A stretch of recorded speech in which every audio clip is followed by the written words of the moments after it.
Okay, so we're going to start with becoming a leader, and we're going to talk a little bit about the skills to be a leader. You have confidence. You have vision, and that's one of the biggest things that I can say that Josie has, as we've kind of talked about this together as a group, whether it be with the PYLN or helping Josie do this. You have to have a vision of how you want to carry this out. But I also think that changes for leaders too. You know, you think you did something once, you're like, oh, that kind of sort of worked, but maybe if we do this, all right? And then the next one is ability to see potential to help it grow, all right? All of you in here have potential, but we have to, as a community, come together and help each other grow. I can learn from all of you. Josie can learn from all of you. That's why when we were talking about, you know, making critiques and making changes and having conversation, it truly is a conversation. Just because we're up here today doesn't mean you won't be up here tomorrow teaching us something. So we all have to help each other grow as people and work together. And I think sometimes that can be really difficult for a leader too, to kind of like, because you want to be in charge all the time and you want to be like, you know, the one at the forefront, blah, blah, blah. But you really have to want to work with other people and help potential grow for people. All right? And I already said this, leadership is an attitude. You can't pretend this stuff. It's a lifestyle change.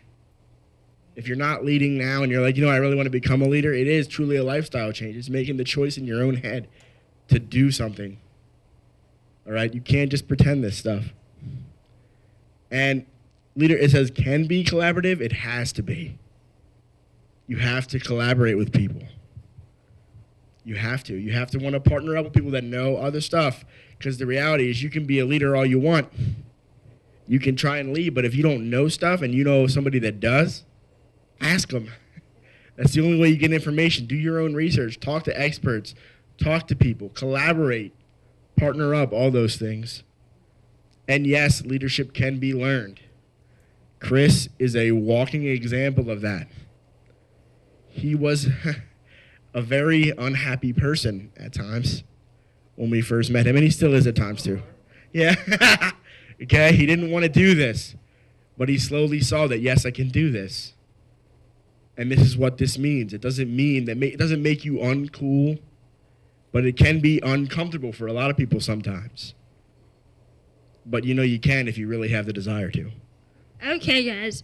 So, as we've said, the reason you're here is not just to be a leader yourself, but to develop other leaders. And that's a huge part of this. Sorry. Okay, so part of this is creating opportunities. Over and over, I hear young adults saying, but there's nothing for me to do. There's nothing I can be involved with. Well, if there's not, make it yourself. And there are so many places that we need to make a difference that your help would be a blessing. So get involved.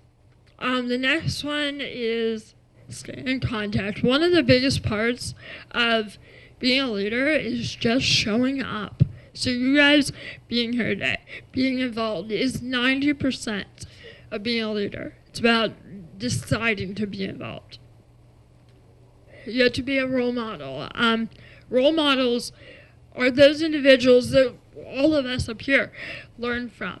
And so it's so important to both have role models, but also to be a role model. You must inform people about the issues that affect them, and information and events. I think all of us have said how important it was to be in society, talking about our disability, answering questions.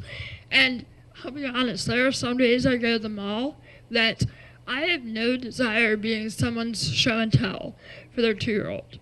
However, we must get through it and realize that we are not only helping that kid, but the 100 other kids with disabilities that that individual might meet.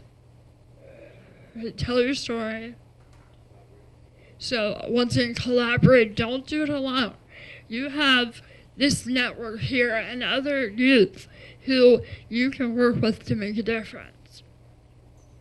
Find strengths and encouraging others.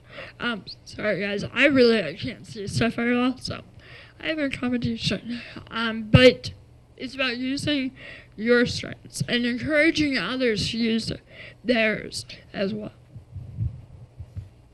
Strategy using your personal story to advocate. Identify your personal story and concerns. Obviously, we talked about this a little bit pretty much almost all weekend since Friday.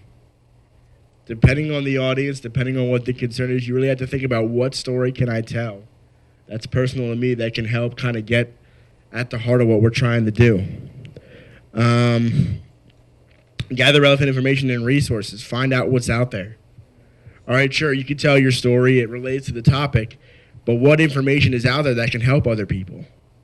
What are the next steps to help someone be an advocate? But you tell your story, and it's all great. But what kind of information are you be able to give? You really have to be the expert.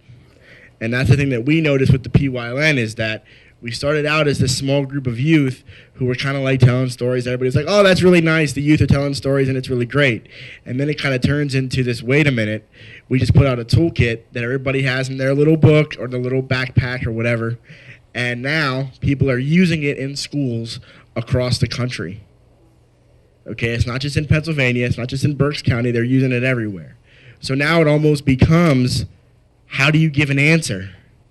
How do you be that expert to give an answer? So you have to do research and gather information and think about, what if somebody asked me this? Because it can be pretty scary when you get asked a question and you're like, yeah, not really sure how to answer that. And it's also practice too. And you want to think about your way how to reframe a story to be able to make change, which sounds kind of weird, but I know already from telling stories all the time, kind of where people are how they're gonna react. Hopefully, if it's going well, how they're gonna react, and then how to impact them with my story. So you have to really think about that. How can I tell this? It's gonna help somebody make change, and it's gonna want to make them get up and say, you know what, that was great. Here's a story, and now I'm gonna go do something about what I heard, and try to make change myself. And keep thinking about what do you want to do with your story? What's your desired outcome from your story?